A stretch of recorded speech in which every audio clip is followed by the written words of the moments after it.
Welcome to All Things Retreat Podcast. I'm Holly Porter, your host and CEO of Retreat R&R.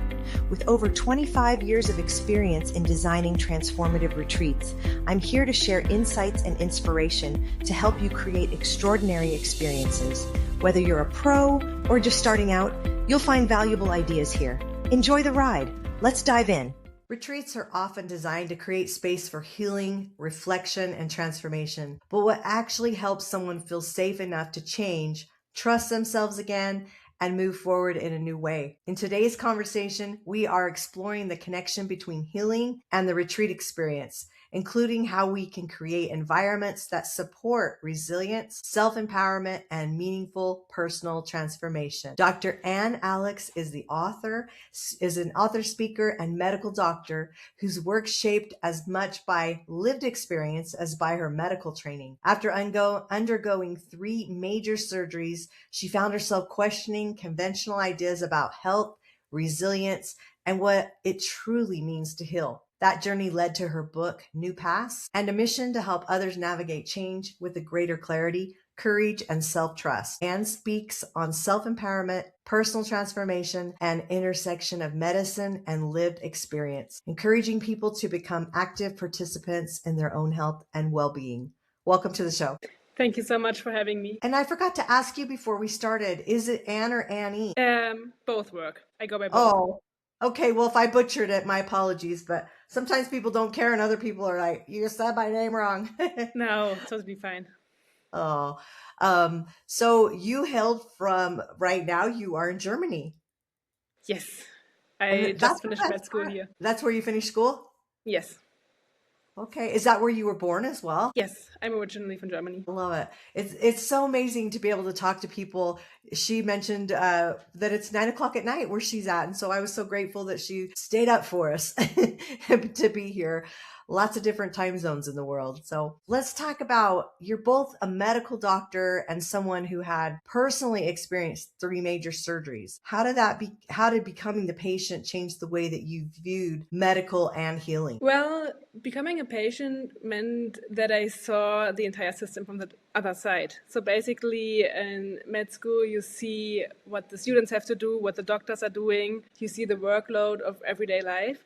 And you see how stressful it is to work in the medical field. And on the other hand, as a patient, I saw what it means to really be afraid, to worry about your health, to not know what's going on, and to see how it affects yourself and other people when your doctor, for example, doesn't have as much time as you would like him to have or can't explain everything the way you need him to understand.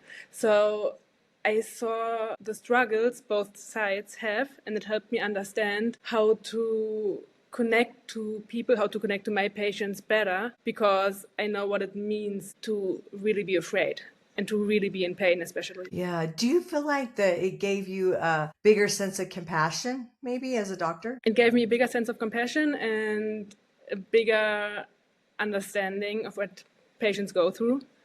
And it also helped me realize, because normally, when you work in the medical field for a long time, you see how the doctors just kind of get a little bit more numb.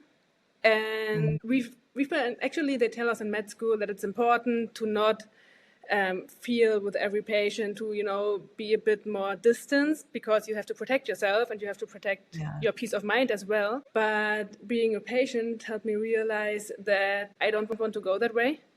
And that it's important to keep the compassion and to keep the empathy. And even though, you need to be able to set boundaries, of course, but also it's important not to just become numb and see a patient as a number you have to work with next. Yeah, I agree. It makes me think of most of our audience listening, they're retreat leaders, which is very broad. They can do a retreat in anything they can think of. But as they're listening, it's like a lesson for retreat leaders to think about that compassion, because we're bringing in people to our spaces that we're creating, this container, usually for some kind of transformation, not necessarily a doctor, a hospital atmosphere, but you're healing, no matter what, some kind of transformation's happening while your guests, patients for you, but guests are coming and seeing you. And I think that to have that compassion is so important in the work and deciding when tough love matters, just like a hard diagnosis, like at what point do you offer, the heavy hammer or grace. And I think that parallels what you were saying. It kind of parallels to how I wanted to compare that to retreat leaders. Tell us, do you mind sharing like a little bit of what happened to you while you were in medical school? Of course. So basically after my second semester in medical school, during my second semester, I started having back pain, like really, really bad back pain, and not the kind of pain that you have when get tense or I don't know, you're just overworked and stressed. So I went to the doctor and I told him that it was bad and it was different. But the doctor who treated me back then, he didn't really believe me. It was always like, oh, you're a medical student. Ah, of course, it's so stressful and you have exams, so obviously you're under pressure. So let's do some acupuncture and I'll give you some go to the physical therapist and it'll be fine. So I did all of that and it wasn't fine. Like the pain got worse instead of better. So I went back to the doctor and he tried a lot of other things, but he didn't believe me. He thought I was over exaggerating my pain or whatever. So that went on for like 4 months until I went to the emergency room because it was the worst pain I felt in my life. And they basically told me it's nothing acute and I have to go see my doctor again and maybe get a picture taking, do some exam, which my doctor refused to do because, again, he thought it wasn't necessary. I was young, I was healthy otherwise, and I was a medical student during her exam phase. So after 6 months, I couldn't take it anymore. And I went to a different doctor who also didn't believe me at the beginning. So I came in and I told him, hey, listen, I am in pain and it's bad. And he asked me, on a scale from 1 to 10, how much is it? And I told him it's a 10. It's even worse. It's a 12. And he went ahead and said, are you sure? I mean, a 10 would be, like burning alive. And I was like, are you even kidding me? Like, I don't even know what to say. It is bad. You need to do something. So he sent me to get an X-ray and had me come back a few days later to see the results. And his entire demeanor shifted. And he was like, listen up, we have to do like an MRI as well. And you have a tumor in your spine. And the bone tumor, your vertebrae is about to collapse. It's really bad. It can be dangerous. You need to have surgery basically immediately. So that kind of started the entire journey of me going to a hospital, me having to get like biopsies. First one didn't take. I was awake during the biopsy. They ran out of pain meds. It was even worse pain than before. The second one got 2 surgeries. They kind of messed up the first one.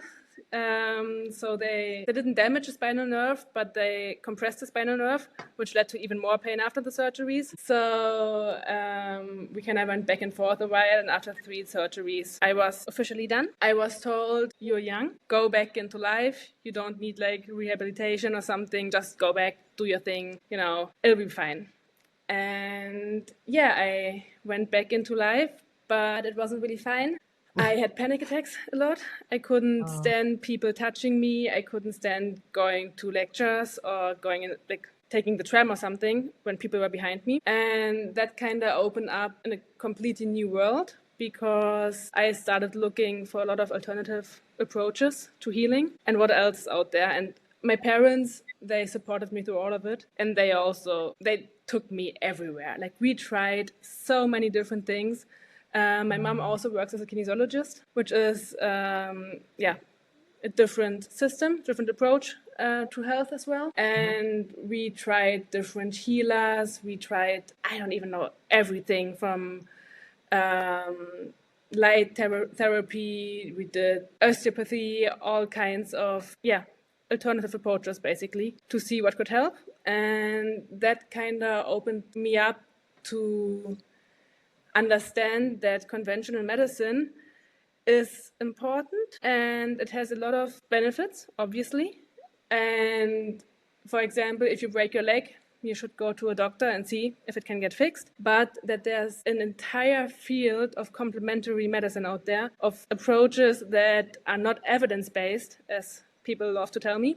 And these approaches have so much potential to support us in our way, in our healing. Yeah. Wow. How do you think someone would know when it's time to accept the situation and when it's time to keep searching for another path? Honestly, I'm the type of person, I would not accept a situation if it's not what I want. Like, if I'm not happy with the situation, if I'm not at the point where I'm satisfied, I would keep looking for answers.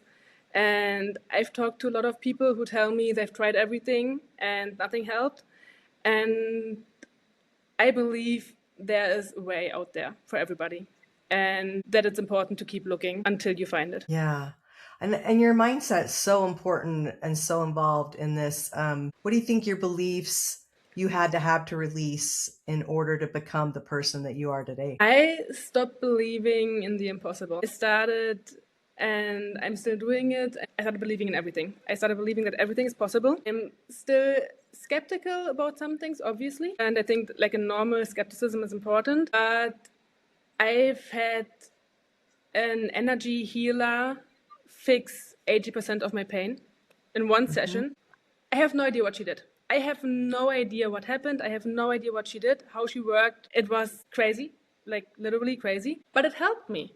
And I stopped questioning it. And that's the thing. I'm open to a lot of different approaches now, because if they help, they help. And if you are stuck in your old ways, and if you're stuck in believing that things are crazy or nothing will help you, you don't even have the potential to find a new way. Yeah. Well, I'm glad you didn't give up, that you kept, insisting until I learned with my own health challenges that we're our best advocate. No one cares like we do about our body. And I think that intuition you were listening to, super important. So I applaud you for that. But why is it sometimes necessary to step away from everyday life before you can clearly hear what your body or intuition is telling us? Because in everyday life, there's always another problem you have to solve, need to solve, always another person who may want something. It's always busy. And if you step away, if you have like a retreat, for example, you get the time to just focus on yourself, and you get, if possible, also a different environment. You have other people around you. You have people with a different mindset around you, and you can just connect with yourself again without the distractions you have to face in everyday life. What does a truly healing experience feel like to you? A truly healing experience, it feels calm. It's something calming. And I'm a person, I'm very active. I have a lot of excitement in my life. And those moments when everything just calms down, it's like time stops for a moment and you get to breathe freely. Yeah, I love that. What would you say to someone who feels discouraged because their healing is taking longer than expected? Oh my gosh, I am the most impatient person you will probably ever meet. And yet I love the saying that everything takes its time. And it will happen when it's supposed to happen. And that's for me just a moment where you try to give up control and just accept and just trust the process. Yes, trust the process. What's one small action that listeners today could take to become more active participants in their health and well-being? I would say to be more aware every day, to take a moment or many moments during the day to just make a small stop and get back into the now, to breathe, to just take a small break to reconnect with yourself. Yeah, which retreats can do for people. Definitely, they do it every day. After everything that you've experienced, what does living well mean to you now? For me, it's about balance. It's about doing things every day that I love doing. Dancing, for example, dancing is my passion. And I just feel so much happier when I'm able to do it. So even if I have a lot of work and during the day, and if I'm super busy, I try to take at least 1 hour to just do something I love. And yeah. So you recently have a book that's called New Paths. What inspired that title? It's based on my experiences that I collected during med school, during my tumor journey. And for me, it was a new beginning and a new way to see the world, a new way to actually take responsibility and to create your own world. Yeah. Okay, so what's one idea from a New Past book of yours that you hope everyone remembers when they read it? That you have the power to create your world and that your thinking and that your mindset is everything. Yeah. And you mentioned when we were talking before the show that it took you longer to finish medical school because of this incident, but you were wise, I think, in taking that time to heal your body and not pushing through. What would you tell somebody maybe that has something that they don't want to be patient, you know, they want to push. What would you tell them? What was your experience? My experience was that it was the best decision to study longer, and I was lucky that I had the opportunity and I was supported by my family to actually take my time. So after my surgeries, I took less classes each semester at the beginning just to get back into it. And even though I wasn't as fast as I wanted to be and I didn't get done as fast, I enjoyed the moment more. And many people, I think, forget while they are working towards something and pushing through, they are so focused on their goal, they forget to enjoy the moment and to enjoy the way. Yeah, so true. Which is why everybody needs to go on a retreat. It's a great break. It is, yeah. When you were writing your book, do you feel like it was healing for you? Yes. It was. It helped me work through a bunch of stuff as well. And now looking back, if I feel like I'm falling back into an old habit or an old pattern, I read my own book to kind of remind me that I've already been through this and to focus on what's important. Yeah. Well, and that's nice to say that, I mean, that your own wisdom you can learn from, because my near death shift book, same thing. It's a personal development and a spiritual book. And so I've done the same thing. And it's like, wait a minute, I wrote these words. Like, am I following it? Am I doing this?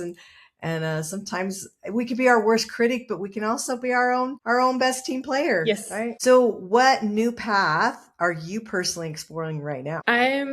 My plan is it to connect conventional medicine with complementary medicine, complementary approaches to kind of build the bridge that they can work together instead of against each other. I have actively, since my experience hasn't been quite 5 years with COVID, but I got long COVID after that and had 9 doctors for a while. And I never went to the doctor. So I'm very holistic. And so I myself have searched for doctors doing what you're saying. Mm-hmm. So I want to know there's a hybrid. I want to know that when I need a steroid for my lungs, it's available to me, but I'm going to use everything else I can first. And I love that. I'm curious, in Germany, if that's frowned on or is that accepted? It's still frowned upon. That's the problem. Yeah, as I said at the beginning, everything that's not evidence-based is kind of not legit, apparently. Yeah. I had a hyperbaric. Do you know what a hyperbaric is? No. You can get them hard shelled, so they're like an oxygen. What they were made for was people that go under the sea for the pressurized make them not sick. Anyway, but they've proven it's helped in so many different things. And so I was able to have one in my home that I bought when I came out of the hospital because I had a lung disease. And after getting in it, I got in it every day for 90 minutes for probably 2.5 years. And then I went like every other day. And my pulmonologist tried to tell me that didn't help me. There's no science behind it. And I'm thinking, I went from being on a lung transplant list to not even having to do the testing this year. You can't tell me that didn't help. It's like, I did lots of things, but I mean, I don't know. It's just funny how if there's not a textbook, science backed thing, then it's not true. And I don't believe that. And I don't think you do either. So I love that. All right. You ready for some rapid fire? Yes. Okay. Science or intuition? Intuition. Rest or movement? Movement. Morning reflection or evening reflection? Evening reflection. A book that changed your life? The Four Agreements by Don Miguel Ruiz. Oh, love that book. Love it. One word that describes healing. Peace. Habit you wished you would have started sooner. Doing something I love every day. Oh, I love that. What's something people misunderstand about doctors? I think on the patient side, how much work they actually do and what they're actually accomplishing every day. Yeah. Any last words for our listeners? Just to don't believe what other people tell you. If other people tell you something is impossible, try it anyways and do it anyways. I love it. Okay. And if you're going to give someone the biggest tip today about getting recharged, what would it be? Go on a retreat. Good answer. We didn't even talk about that before. No, seriously, it's awesome. It's just the perfect time. Yeah, so true, so true. Retreats are always a way for some great reflection and R&R. Well, thank you. And Annie, I'm going to say this time, I don't know. I've said Anne before, but thanks so much for being on the show, being such a great guest. I'm sure our listeners have picked up some tips that they can use and had some reflection of your story. It's a great story. And I'm glad you're here with us today. I'm so grateful that you got through medical school, going through all that, and you're going to change a lot of lives. So sending you blessings, and everyone else, we will see you next time on the show. Bye for now. Thank you so much. Thanks for joining us on this episode of All Things Retreat. We hope you're leaving with new ideas, fresh inspiration, and the motivation to take your retreats to the next level. Don't forget to subscribe and leave us a review. It helps us grow and reach more retreat leaders like you. And if you have any questions, topics you'd like us to cover, or just want to say hello, send us an email at info@weretreatrnr.com. Follow us on social media to stay connected and catch all the latest updates. Until next time, remember, great retreats start with great intentions. Let's make them extraordinary, one step at a time. Thinking about hosting a retreat? Before you dive in, let's make sure you're really ready. Grab your free Are You Retreat Ready checklist and find out if you've got everything in place, from your purpose and pricing to your audience and agenda. Don't guess. Get clear. This quick checklist will show you exactly where you stand and what you need to make your retreat a success. Click the link below in the show notes to grab your gift and take the first step toward hosting with confidence.